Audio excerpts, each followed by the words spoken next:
A lo largo de la historia, uno de los objetos sagrados del cristianismo más venerado y codiciado ha sido la lanza de Longinos, el arma con la que un centurión romano atravesó el costado de Cristo cuando estaba en la cruz. Dice la leyenda que la lanza tiene poderes que se transmiten a quien la posee, desde Atila o Constantino el Grande, pasando por Carlomagno y los emperadores germánicos, incluso Hitler, han creído en estos poderes milagrosos. La historia se inicia en el Nuevo Testamento, cuando el Evangelio de San Juan describe que en la crucifixión un soldado traspasó el costado de Jesús con su lanza para asegurarse de que estaba muerto. La leyenda bautiza a ese personaje como Longinos y el arma pasó a ser venerada. La leyenda creció y cobró fuerza con el paso de los siglos. Se decía que cualquiera que poseyera la lanza tendría el destino del mundo en sus manos para lo bueno y para lo malo. Escuchas La búsqueda de la lanza sagrada, con este que os habla Eloy López.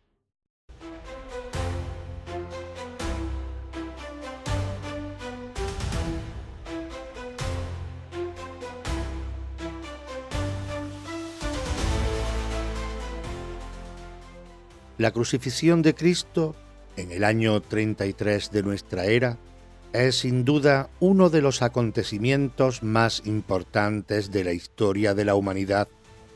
Es un punto de partida de nuestra historia.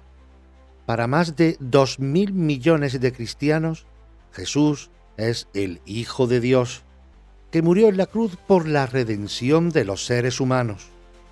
Esta creencia es tan sólida que otorga a los instrumentos de su ejecución una importancia sagrada. La cruz, los clavos, la corona de espinas y la lanza de un soldado romano que atravesó su costado tienen tanta importancia y poder de atracción que han sido buscados y codiciados por los hombres más poderosos e influyentes de la historia. La pasión y crucifixión de Cristo aparece en los evangelios de San Marcos, San Mateo, San Lucas y San Juan, pero las escenas de la crucifixión de Mateo, Marcos y Lucas difieren bastante de las de Juan. San Juan, en el capítulo 19, versículos 33 al 37 de su evangelio, dice que los judíos, para que los ejecutados no quedasen en la cruz el día sagrado del sábado, le pidieron a Pilatos que se les quebraran las piernas, para que no escapasen si seguían vivos, y los quitaran. Mas al llegar a Jesús y verlo muerto, no le quebraron las piernas, pero uno de los soldados le traspasó el costado con una lanza y seguidamente salió sangre y agua. Versículos del 33 al 34. La parte de los evangelios que describe la pasión de Cristo y la escena del soldado clavando la lanza a Jesús parece ser un hecho exacto en el relato de la ejecución, la cual fue el episodio central de la vida de Jesús. El recuerdo de este suceso se mantuvo muy vivo en los primeros cristianos. Según todos los eruditos que estudian los evangelios, es cierta, explica Thomas Parker, profesor de Historia de la Universidad Estatal de Carolina del Norte.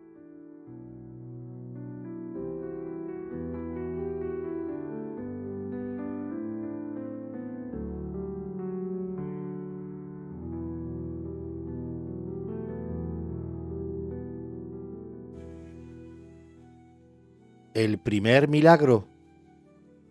Los evangelios sinópticos, Mateo, Marcos y Lucas, no refieren este suceso, aunque hacen referencia a un centurión, es decir, un oficial romano cuyo cargo equivaldría a capitán al mando de los soldados que vigilaban la ejecución. El centurión situado frente a él, al verlo expirar así, exclamó: verdaderamente era Hijo de Dios. Marcos 15, 39. En parecidos términos también Mateo 27, 54 y Lucas 23, 47. A partir de las dos fuentes, la tradición griega identificó al soldado que dio la lanzada con el centurión que, aparentemente, protagonizó la primera conversión. El Evangelio apócrifo de Nicodemo, escrito en el siglo IV, fue más lejos y le puso nombre al centurión que reconoció la divinidad de Jesús, Longinos. Se trata de un nombre derivado probablemente de la palabra griega loge, que significa lanza, o sea, que el nombre del centurión significa el lancero. El martirologio romano, sin embargo, cita a San Longinos, soldado, de quien se refiere que traspasó con una lanza el costado del Señor. Fuera centurión o simple soldado, las tradiciones cristianas han identificado, por tanto, al autor de la lanzada y le han atribuido distintas acciones prodigiosas, desde que advirtió a Pilatos del error que había cometido crucificando a Cristo, hasta que tenía un ojo enfermo que se le curó con una salpicadura de la sangre de Jesús. Luego se habría ido a Capadocia de eremita, donde alcanzaría el martirio y se convertiría en San Longinos. En el siglo XIII, un dominico llamado Jacobo de la Boraine recopiló todas las historias relacionadas con Longinos en la Leyenda Dorada, gracias a lo cual en la actualidad contamos con una colorista y detallada historia que aparece en numerosas obras de arte de Occidente. Explica el padre Michel Maury de la Escuela Dominicana de Berkeley, San Francisco. No hay prueba histórica alguna que deje constancia del arma que utilizó Longinos, pero se sabe que pertenecía a un destacamento destinado en la fortaleza de Jerusalén. El arma específica de los legionarios romanos era el pilum, un arma arrojadiza, pero también se usaba el asta longa, que responde al tipo más convencional de lanza y que habría sido la usada para herir el costado de Cristo. Tenía una punta de hierro de unos 25-35 centímetros, ástil de madera y regatón metálico, midiendo en total entre 1,8 y 2,7 metros aproximadamente. Se especula que esa lanza estaría en la armería de Jerusalén, pero en el año 66 los judíos se sublevaron contra la dominación romana y se apoderaron de todas las instalaciones militares romanas, incluida la armería que vaciaron para equiparse. La tradición supone que en ese turbulento periodo la lanza de Longinos permanecería oculta y protegida. Cuando Tito reconquistó Jerusalén en el año 70, no dejó piedra sobre piedra. La ciudad fue literalmente arrasada y despoblada, y sobre sus ruinas se estableció el campamento de la 10ª Legión. Aunque se prohibió a los judíos residir en ella, con el paso del tiempo muchos volvieron a su antigua capital. En el año 131 se produjo una nueva rebelión de los celotes, que lograron apoderarse de la ciudad y la mantuvieron hasta el año 135.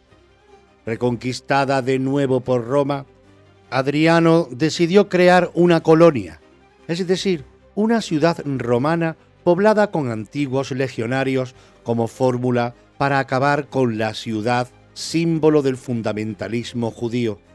Así surgió Colonia Aelia Capitolina, donde de nuevo se prohibió que residiesen judíos, aunque sí se toleró a los cristianos.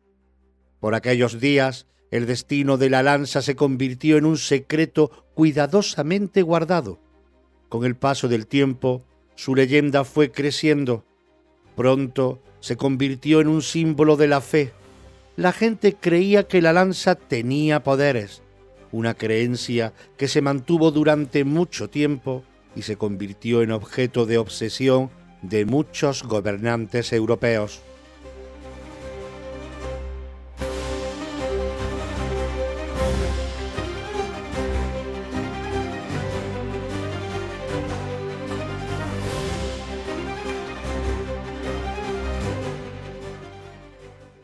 La historia de la reliquia.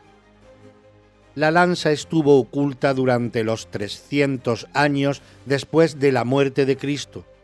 Se recuperó durante la mayor expedición arqueológica de la antigüedad, la excavación de Jerusalén, ordenada tras un sueño por Santa Elena, la madre del emperador Constantino. En la ciudad había un templo dedicado a Venus. Elena fue llevada hasta allí y ordenó su demolición. Bajo los cimientos del templo encontraron una tumba que ella y otros creyeron que era la de Jesús. En ese lugar está en la actualidad la Basílica del Santo Sepulcro, señala el historiador Thomas Parker.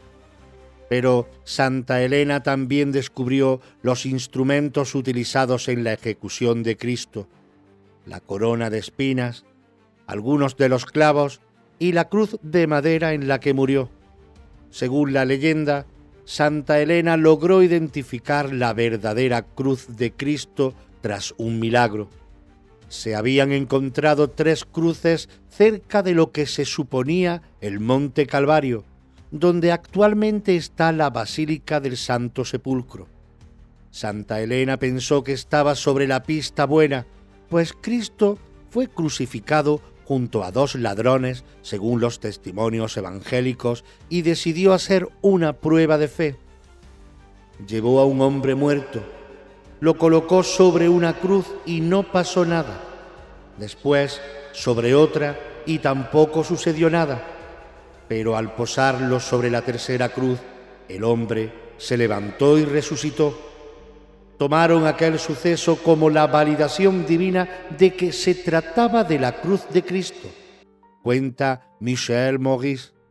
La historia parece increíble y poco probable, pero fue extensamente documentada por testigos y recogida por historiadores posteriores. Algunas tradiciones orales y escritos de los primeros cristianos aseguran que el rico judío José de Arimatea, miembro del Sanedrín y seguidor de Jesús, que aparece citado de forma unánime en los 4 evangelios como quien pidió y obtuvo de Pilatos el cadáver del crucificado y le dio sepultura, se preocupó de preservar la cruz, los clavos, la corona de espinas y el sudario de Cristo. José había empezado su colección de objetos personales de Jesús después de la última cena, guardándose la copa en la que Jesús había consagrado el vino. Así se atribuye a José de Arimatea la conservación inicial del Santo Grial y de la Santa Lanza. También hay historiadores que afirman que estas reliquias llegaron después a manos de San Mauricio, comandante de la legión tebana martirizado por el emperador Maximiliano. Por medio de las claves que dejaron José de Arimatea y San Mauricio, Santa Elena pudo redescubrir algunos de estos objetos en Jerusalén. Esto ocurrió en la época del emperador Constantino en el año 312, y para la gente de la época los poderes mágicos de las reliquias sagradas estaban fuera de toda duda. Estaban impregnadas de santidad y por ende de fuerza. Entonces y durante todo el medievo eran considerados auténticos talismanes protectores, tenían efectos curativos, además del magnetismo y poder que podían otorgar a sus poseedores.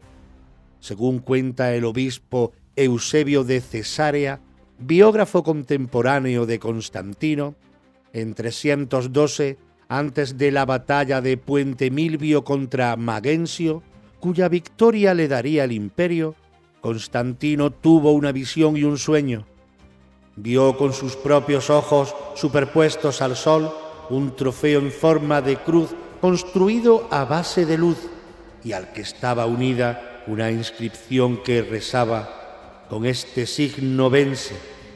En sueños vio a Cristo, Hijo de Dios, con el signo que apareció en el cielo, y le ordenó que se sirviera de él como de un bastión en las batallas. Constantino se hizo cristiano a raíz de la ayuda divina en la batalla. Al año siguiente publicó el Edicto de Milán, que establecía la libertad del culto cristiano, e hizo numerosas donaciones a la Iglesia que fueron la base del poder material que ésta tendría ya a lo largo de toda la historia. Para algunos historiadores, su conversión fue fruto de una verdadera experiencia religiosa. En el año 312 después de Cristo no había razones prácticas para convertirse. El número de cristianos eran escaso, no eran poderosos ni estaban relacionados, explica Thomas Parker. Otro importante sector de la historiografía opina justo lo contrario. Los cristianos habían crecido bastante en número hasta formar una importante minoría. Hacia el año 300 constituían al menos un 10% de la población del imperio, evaluada en 60 millones de habitantes. Algunos autores elevan la cifra de 6 millones hasta 15 millones de cristianos. Además, era una comunidad muy cohesionada, muy activa y solidaria con sus correligionarios, y tenía fuerte presencia en la capital, Roma. En el contexto de guerra civil en que Constantino le disputaba a Magencio el poder imperial a las puertas de Roma, la alianza con los cristianos era una interesante opción política. Helena regresó a Roma y dejó la lanza en Jerusalén por temor a cometer un sacrilegio si transportaba una reliquia. Junto a su hijo Constantino empezó la construcción de grandes iglesias como acto de devoción. Se fomentó la visita de peregrinos a los santos lugares de Palestina. Gracias al relato de uno de estos primeros peregrinos, se conserva el primer documento histórico escrito del paradero de la lanza. Data del siglo VI, cuando un peregrino llamado Antonino, más tarde conocido como San Antonio de Piacenza, visitó la Basílica del Monte Sión en Jerusalén en el año 570 y vio una lanza erguida de tal forma que parecía una cruz. Esta crónica, registrada en un archivo, ha sobrevivido hasta nuestros días.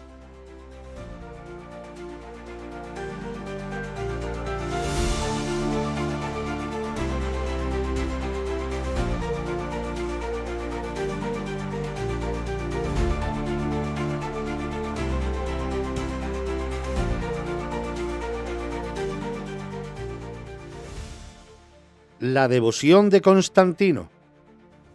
Constantino no tuvo la lanza, que se quedó en Jerusalén, pero sí los clavos de la crucifixión de Cristo, que convirtió en símbolos del imperio. Uno fue fundido para una corona, la llamada corona de hierro, que se conserva en la Catedral de Monza, Italia. El otro fue fundido para hacer una segunda lanza, que sería llamada lanza de Constantino. Algunas fuentes la relacionan con la fundación de la ciudad que se convertiría en la capital de un poderoso imperio, ya que aseguran que esta lanza fue utilizada para trazar los límites de la nueva capital, Constantinopla. Lo cierto es que la lanza y la cruz eran reliquias sagradas que denotaban poder.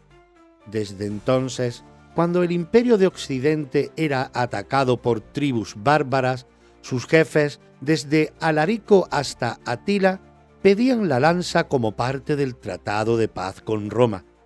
Incluso estos guerreros paganos creyeron en los poderes místicos del arma. Pero ninguno de los soberanos ni papas del siglo V entregaron ninguna de las reliquias consideradas sagradas. Las dos lanzas, la de Jerusalén y la de Constantinopla, estaban bajo control de los emperadores bizantinos hasta que los persas saquearon Jerusalén en el año 614. Las sagradas reliquias de la Pasión cayeron en manos de los paganos, pero, según el Chronicon Paschale, la punta de la Santa Lanza, que estaba partida, fue donada a Nicetas, quien la llevó a Constantinopla y la depositó en la iglesia de Santa Sofía. Cuando Jerusalén fue capturada, alguien consiguió arrancar la punta de la lanza y huir a Constantinopla. Cuando el emperador bizantino Heraclio consiguió recuperar Jerusalén, en el año 631, devolvió las reliquias a la Basílica del Santo Sepulcro, pero la punta de la lanza partida a principios de siglo se quedó en Constantinopla, afirma el padre dominico Michel Maurice. Así, la porción más grande de la lanza la vio el peregrino Arculpus en la iglesia del Santo Sepulcro de Jerusalén alrededor de 670, donde debió de haber sido restaurada por Heraclio. La lanza de Longinos estaba rota, pero su poder místico no se debilitó. Dos grupos reivindicaban la posesión de la Santa Lanza original. La parte mayor, la del asta, se hallaba en Jerusalén. La punta rota, en la Catedral de Santa Sofía, y más tarde en la capilla de los faraones de Constantinopla.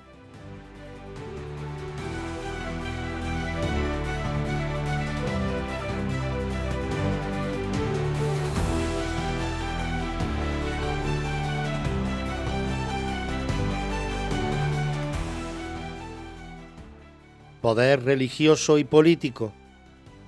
Carlomagno fue proclamado emperador del Sacro Imperio Romano en 800, año en que lo coronó el Papa León III en Roma. La posesión de la Santa Lanza se convirtió en el símbolo de su gobierno. Fue el primero de una larga lista de dirigentes que utilizaron este poder religioso para unificar su imperio. En los siglos siguientes, la lanza ayudaría a los reyes sajones de Inglaterra, a Enrique I de Alemania y al emperador Otón I. Todos llevaron la lanza en las batallas, obtuvieron grandes victorias y rindieron homenaje al invencible poder del arma, e incluso lucharon hasta la muerte por conservarla. Pero, ¿cómo llegó a manos de Carlomagno la poderosa reliquia sagrada? A los 25 años del reinado de Carlomagno, el Papa le regaló una lanza supuestamente llevada por Constantino en las batallas, conocida como de San Mauricio. Carlomagno creyó que era la auténtica de Cristo, la santa lanza que poseía los poderes divinos. Se creía que el emperador que poseyera la santa lanza tendría garantizada la victoria por el poder intrínseco que conllevaba. El emperador tenía la misión de defender el imperio de Cristo contra todos sus enemigos y siempre saldría victorioso porque poseía las verdaderas armas en forma de reliquias de Jesús, indica el historiador Hernán Fillich, exdirector del Kunsthistorisches Museum de Viena. La lanza de San Mauricio tenía un diseño inconfundible del siglo VII y por tanto era poco probable que se tratara de la original de Constantino. Sin embargo, en aquel entonces poco importaba. El Papa afirmaba que era la Santa Lanza y que aún conservaba marcas de los clavos traídos de Jerusalén por Santa Helena para Constantino. Para los súbditos del imperio era sagrada. Según se creía, todo aquel que se acercara a la reliquia recibiría el don de la santidad. Por eso hubo una profusión de lanzas y clavos de Cristo, indica Michel Maurice. Esta puede ser la explicación de por qué existen tradiciones distintas sobre los avatares de la lanza, que se perdieron desde los orígenes del cristianismo. El caso es que las grandes victorias de Carlomagno contra sajones y musulmanes potenciaron el carácter sagrado de la lanza de San Mauricio, y sus soldados creyeron que su emperador sería invencible mientras luchara con el arma. La leyenda cuenta que un día, mientras el emperador cruzaba un arroyo, La lanza se le cayó. Los soldados vieron en ello un terrible presagio que se hizo realidad. Carlomagno murió poco después, en el año 814. A partir de ahí, la Santa Lanza se convirtió en trofeo de los reyes de toda Europa. A principios del siglo X formaba parte de los tesoros del rey sajón de Inglaterra. La vendió a un conde italiano y éste se la regaló al rey Rodolfo de Borgoña. Rodolfo, consciente del valor de talismán para el imperio romano germánico, hizo un trato con el rey Enrique I el Pajarero de Alemania, canjeando la lanza de San Mauricio por todo el cantón de Val en la actual Suiza. Así el rey de Borgoña se hizo con la ciudad de Basilea a cambio del arma.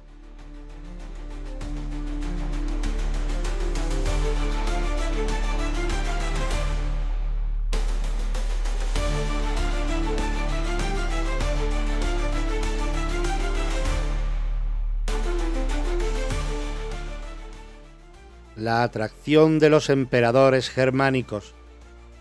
Enrique I el Pajarero, primer rey de Alemania de la Casa de Sajonia, es considerado el fundador de la Alemania moderna y se convirtió en el primer gobernante alemán en codiciar la lanza. Creía haber sido elegido por Dios para ser el heredero directo del Imperio Romano de Constantino, pero el Papa no lo veía así.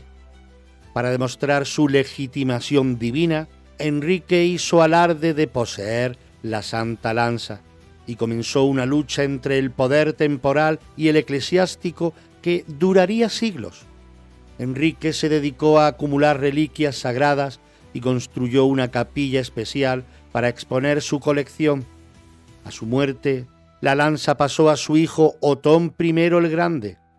En la batalla de Bergen, en el año 939, cuentan que rezó con la lanza hasta que su ejército se hizo con la victoria. En el año 955, explica Robert Benson, historiador medieval y profesor en la Universidad de Los Ángeles, UCLA, consiguió una aplastante victoria contra los húngaros y acrecentó su poder. Comenzaron los rumores de que era más que un rey y empezó a sonar en Alemania que debería ser honrado con la dignidad imperial. Fue de hecho coronado emperador por el Papa Juan XII en 962.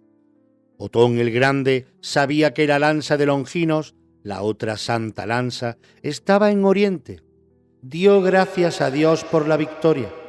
Empezó a creer que se debía al poder de su lanza y regaló una copia del arma a los reyes de Hungría y de Polonia.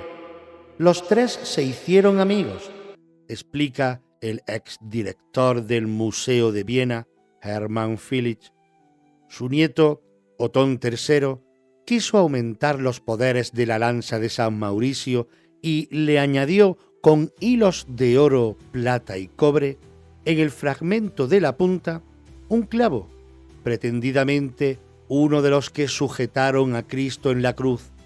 De nuevo, en las batallas, los emperadores del Sacro Imperio lograron la victoria y la lanza volvió a convertirse en el símbolo divino del poder germánico. En el antiguo mundo germánico, la lanza era un símbolo de poder. El gobernante era de alguna manera el representante de Dios en la tierra.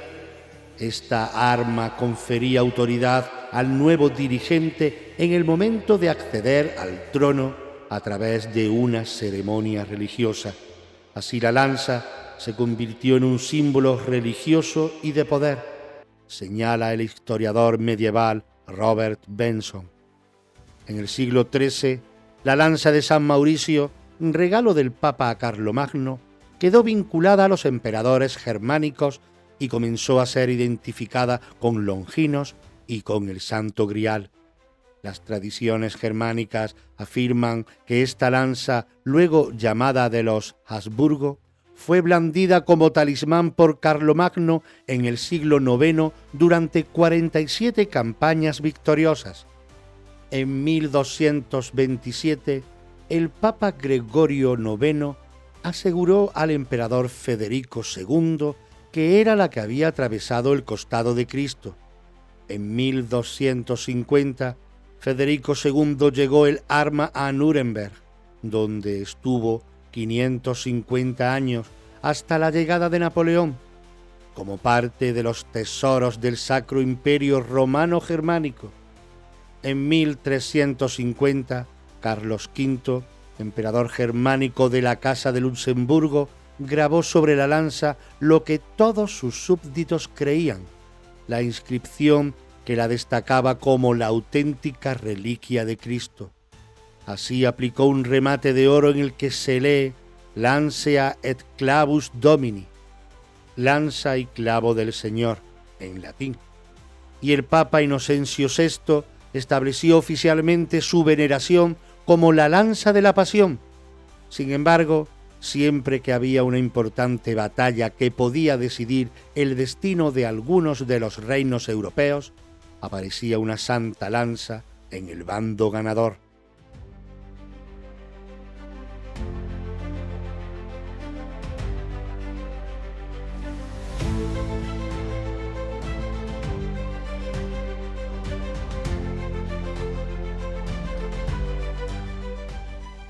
La caballería y las cruzadas. En 1095, el emperador de Oriente escribió una carta al Papa Urbano II solicitándole ayuda militar en su guerra contra los turcos selyúcidas. En el penúltimo día del concilio de Clermont, Francia, el 27 de noviembre de 1095, el Papa usó esta carta para atacar el comportamiento de la nobleza de entonces, llamándolos blasfemos y saqueadores. El Papa los retó a luchar valientemente como caballeros de Cristo y salvar Jerusalén. Proclamó al grito de Dieu le veut, Dios lo quiere, la denominada Primera Cruzada, 1096 al 1099. Un ejército de caballeros normandos, occitanos y borgoñes dio respuesta a Urbano II y acudieron a Tierra Santa. La caballería de aquellos años significó un intento de la Iglesia para dominar a la nobleza de los siglos X y XI, dándole una causa noble para luchar y la idea de un nuevo modo de vida. Esto se expresó en los modelos de la literatura de la época. El sueño de la búsqueda de las reliquias religiosas fue uno de los temas constantes de los libros de caballería, señala el medievalista Robert Benson. A partir de entonces, los escritores medievales, comenzando por el poeta francés Chrétien de Troyes, alrededor de 1180, y más tarde Robert de Boron, ambos inspirándose en Godofredo de Monmouth, autor en 1136 de Historia de los Reyes de Britania, vincularon el destino del Santo Grial y de la Santa Lanza con la aventura del rey Arturo y los caballeros de la Tabla Redonda. Después, entre 1200 y 1205, el alemán Wolfram von Schevansch dio a conocer la Odisea de Parsifal, que completaba los mitos artúricos iniciados un siglo antes y en el que el músico Richard Wagner se inspiró en el siglo XIX para componer su ópera Parsifal, que tanto impresionaría a Hitler. A fines del siglo XI, la nobleza europea respondió al Papa Urbano II enviando a sus caballeros a salvar Tierra Santa y las reliquias de Cristo en manos de los turcos. Miles de cruzados se unieron a la causa, partiendo de puntos tan lejanos como Inglaterra o Flandes. Cuando llegaron a Constantinopla, el emperador bizantino sintió más temor que alivio por su presencia y procuró que pasaran rápidamente hacia Oriente según iban llegando. En el invierno de 1097, ya en Siria, estos caballeros de Cristo pusieron sitio a la antigua ciudad cristiana de Antioquía. En mayo de 1098, un comerciante introdujo a los cruzados en la ciudad y se hicieron con ella tras 7 meses de sitio. Entonces llegó un ejército musulmán y los cruzados quedaron a su vez sitiados. Cansados, hambrientos y diezmados, la situación empeoraba para los cristianos. Un soldado dijo haber tenido una visión de San Andrés que le dijo dónde encontrar la lanza sagrada de Cristo. Ante la atenta mirada de los escépticos, el soldado comenzó a cavar el suelo de la catedral de San Pedro y encontró una antigua lanza de hierro. Los cruzados se sintieron llenos de un renovado ardor y rompieron el cerco derrotando a sus enemigos. El descubrimiento de la lanza les dio una provocadora e inspiradora seguridad. El ejército musulmán era más numeroso y estaba en su propio terreno. Los cruzados estaban cansados y fue una hazaña extraordinaria, solo explicable gracias a la pasión y el fervor religioso, afirma Robert Benson. Los cruzados atribuyeron la victoria al poder de la lanza. Creyeron que era la auténtica reliquia de Cristo. Un año después cayó Jerusalén. Al poco tiempo, esta pica se convirtió en objeto de dudas y discrepancias sobre su autenticidad. Pero los jefes de las cruzadas no hicieron caso de esta polémica y ofrecieron al emperador de Oriente la lanza de Antioquía. Sin duda, el emperador tenía sus motivos para aceptarla, aunque en su poder estaba la supuesta lanza original desde hacía generaciones.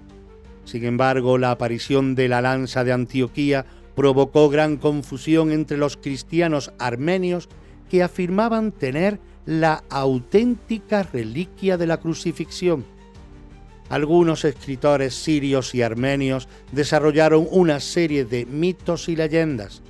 Al final, la lanza de Longinos encontrada por Santa Elena, la lanza que Constantino hizo con un clavo de Cristo y la de Antioquía fueron a parar a Constantinopla.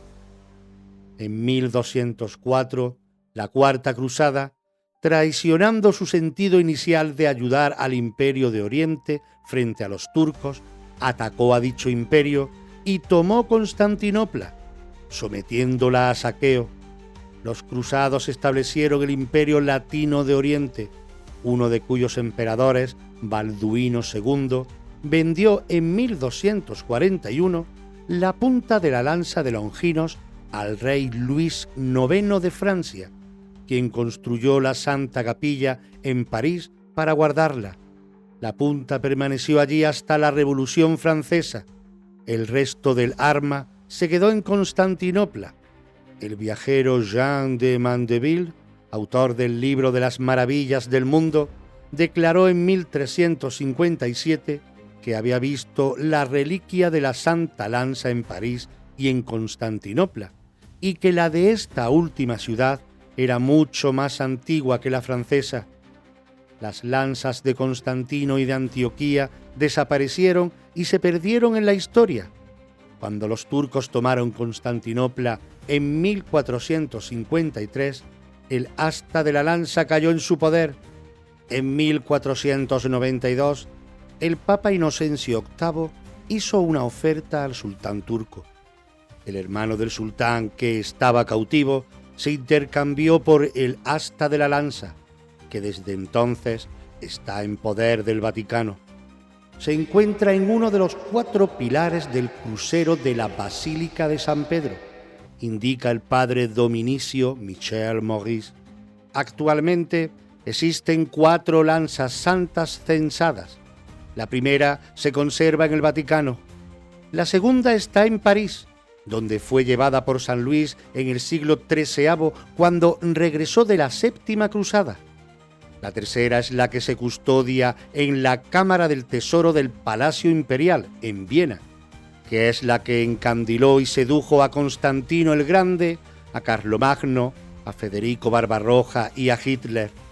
La hoja partida de doble filo de esta lanza no tiene asta. Cuenta con 3 remaches de oro y plata y con la inscripción del siglo XIV, Lancea et clavus Domini. Junto a la lanza están la corona y otras joyas del Sacro Imperio Romano Germánico. y la cuarta lanza sagrada se conserva en la Catedral de Cracovia, Polonia, pero tan solo es una copia de la vienesa que Otón regaló a Bolesław el Bravo.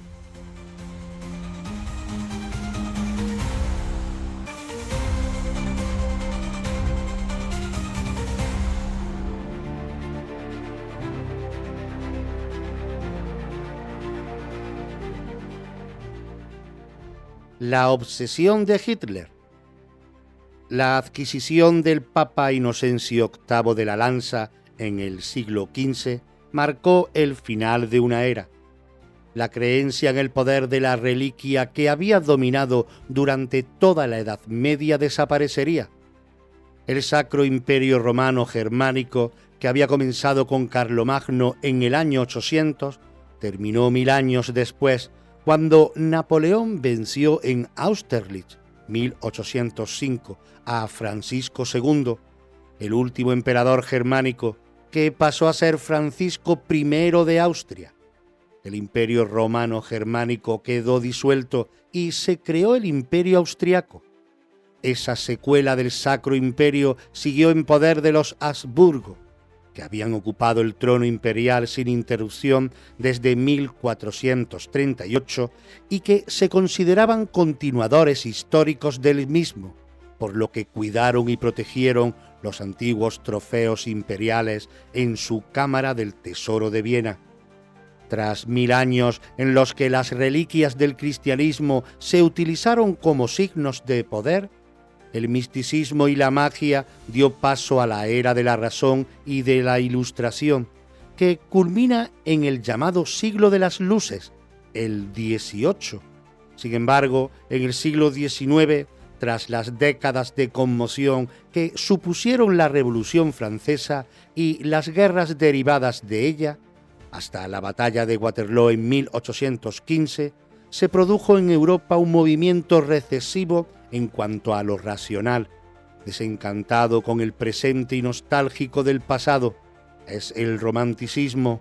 La identidad nacional en Europa occidental cambió a principios del siglo XIX.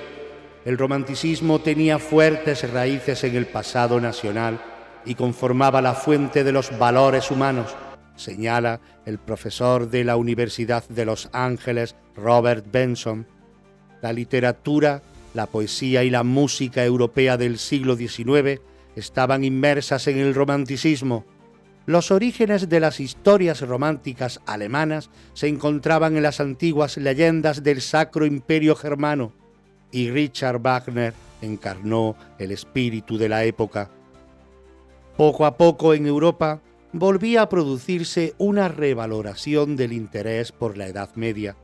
Empezaron a idealizarse las hazañas de los valientes caballeros que arriesgaban su vida por su honor y su fe. En los primeros años del siglo XIII surgió el primer renacimiento literario en Alemania, un renacimiento de la lengua, la poesía y la literatura germanas.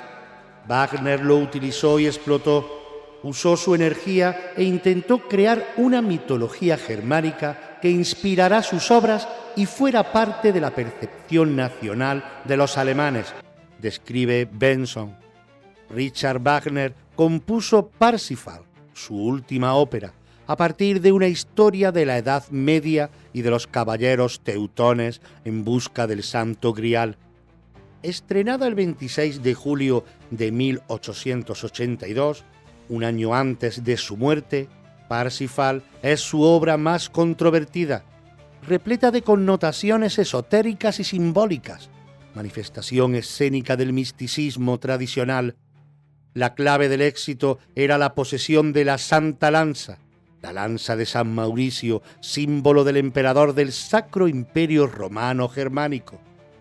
Cuentan que en 1912, en una representación en Viena, Adolf Hitler quedó fascinado por la ópera y la leyenda en que se basaba. Hitler estaba muy familiarizado con la lanza de los Habsburgo. Había estado en poder de sus héroes Federico Barbarroja y Otón el Grande, emperadores del Primer Reich, el Sacro Imperio que encarnaron la grandeza del pueblo germano. y comenzó la leyenda moderna de la Santa Lanza, también denominada después Lanza del Destino. Parece ser que Hitler, ya desde 1913, cuando era estudiante de arte en Viena, era un asiduo visitante del Museo del Palacio Imperial y sentía una gran atracción por el conjunto de piezas conocidas como las insignias de los Habsburgo o tesoro sacro. Adolf Hitler prestaba especial atención a la lanza que la leyenda identifica con la que atravesó el costado de Cristo. El 8 de marzo de 1938, Hitler entró en Viena y en septiembre, poco después de la anexión de Austria al Tercer Reich, ordenó el traslado de los tesoros de los Habsburgo a Nuremberg, hogar espiritual del movimiento nazi. Es conocido el fetichismo del Führer por los símbolos del poder germánico y la lanza podía ser una forma de legitimar su régimen recurriendo al valor histórico del arma. Para él, el tesoro del Sacro Imperio Romano Germánico era importante para mostrar la tradición de ese imperio llevada a su propia idea de imperio alemán. Quería tener la lanza como símbolo de continuidad desde el siglo X hasta finales del siglo XX. Para los nazis, estas reliquias irradiaban una magia especial. Todos aquellos que entraban en contacto con ellas conseguirían fuerza y poder, explica el especialista en antigüedades Will Kort. El Sacro Imperio Romano Germánico duró 1000 años. El Tercer Reich de Hitler debía durar otros 1000, pero el imperio de Hitler no fue ni sacro ni romano. Hitler despreciaba el cristianismo y tenía miedo del catolicismo. Su régimen tomaría la forma expresada por su filósofo favorito, Nietzsche, quien formuló la doctrina de la voluntad de poder, por la cual una raza de superhombres se levantaría sobre la plebe y gobernaría con mano de hierro. El filósofo pensaba que la idea de los cristianos de ofrecer la otra mejilla era ridícula y hablaba de Jesús de Nazaret como alguien que merecía morir a manos de los romanos. Hitler fue consecuente con estas ideas. En 1938, Hitler tomó posesión de la lanza que supuestamente había herido a Jesús. En sus manos no fue signo de redención y gobierno divino, sino de limpieza étnica y tiranía. La expuso en la cripta de Santa Catalina en Nuremberg, escenario de las actividades de los maestros cantores de la Edad Media, sobre los que Wagner compuso la ópera favorita del dictador. Tras una revelación, Hitler finalmente la dejó bajo la custodia de oficiales de la SS y con un acceso muy restringido.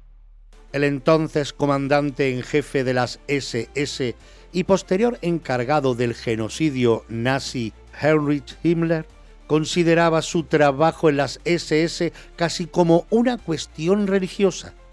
La obsesión de Hitler con la limpieza de la raza llevó a la creación de un centro dedicado a realizar estudios científicos de todas las facetas de la identidad alemana. La Deutsche Hammenberg, también conocida por herencia de los ancestros, Himmler se lo tomó como algo personal, participando activamente en los estudios, recaudando fondos y reclutando investigadores, arqueólogos e historiadores encargados de buscar en los emplazamientos religiosos y encontrar las reliquias y los huesos de Enrique I el Pajarero.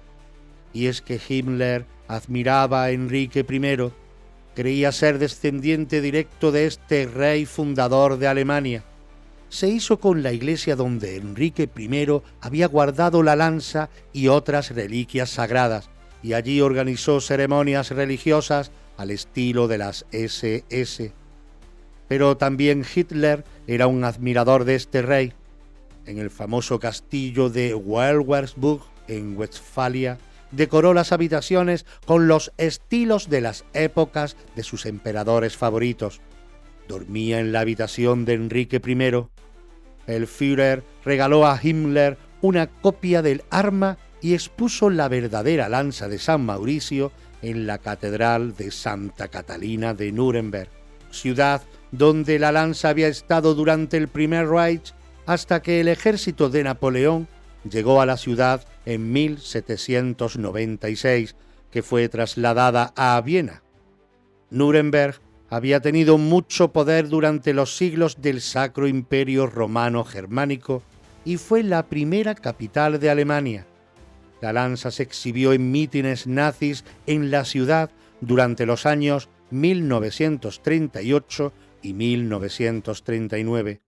A partir de 1940, cuando la guerra se intensificó y comenzaron los bombardeos aliados, se trasladó a una cámara acorazada. Su seguridad no estaba garantizada, por lo que se construyó otra cámara acorazada a 150 metros debajo de la fortaleza de Nuremberg. Los nazis querían protegerla porque pensaban que cuando acabara la guerra, Alemania podría recuperar su poder con los nazis o sin ellos, y la lanza volvería a ser un símbolo, afirma Willy Kort. El 20 de abril de 1945, el general Mark Clark del ejército de Estados Unidos descubrió la lanza de los Habsburgo en el castillo de Nuremberg. Hitler y el Tercer Reich habían caído. El 7 de enero de 1946, la lanza de San Mauricio regresó al Palacio Imperial de Viena, donde se conserva hoy. La copia que Otón el Grande regaló al pueblo polaco continúa en la Catedral de Cracovia. La lanza sagrada de Antioquía, descubierta por la revelación de San Andrés y que alentó a los cruzados en 1098, se perdió al igual que la lanza de Constantino. La reliquia, preservada hoy celosamente en Esmisiasin, en Armenia, es un tesoro cultural del pueblo armenio, y la Santa Lanza de Longinos continúa en el Vaticano.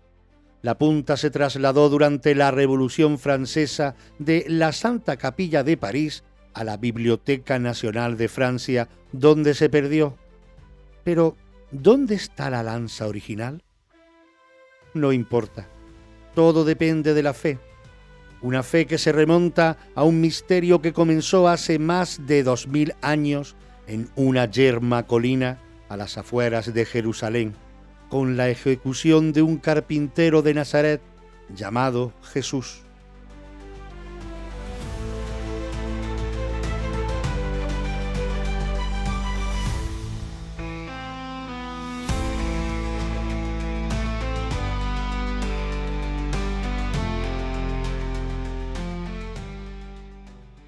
Llegamos al final de este viaje, entre los ecos del pasado, ruinas y leyendas, entre certezas e incógnitas.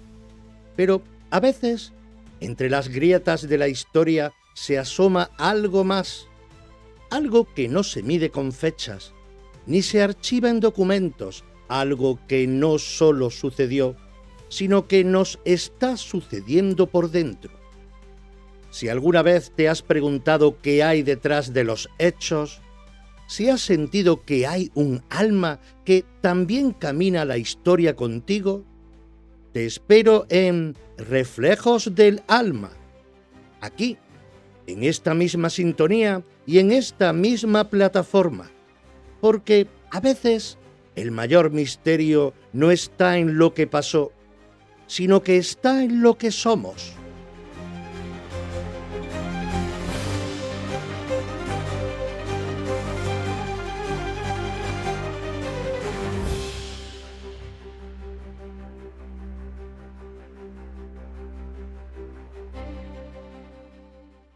Este podcast y todos los creados bajo los sellos Reflejos del Alma y Los Misterios de la Historia son propiedad intelectual de la Asociación Cultural Reflejos del Alma, ACRA.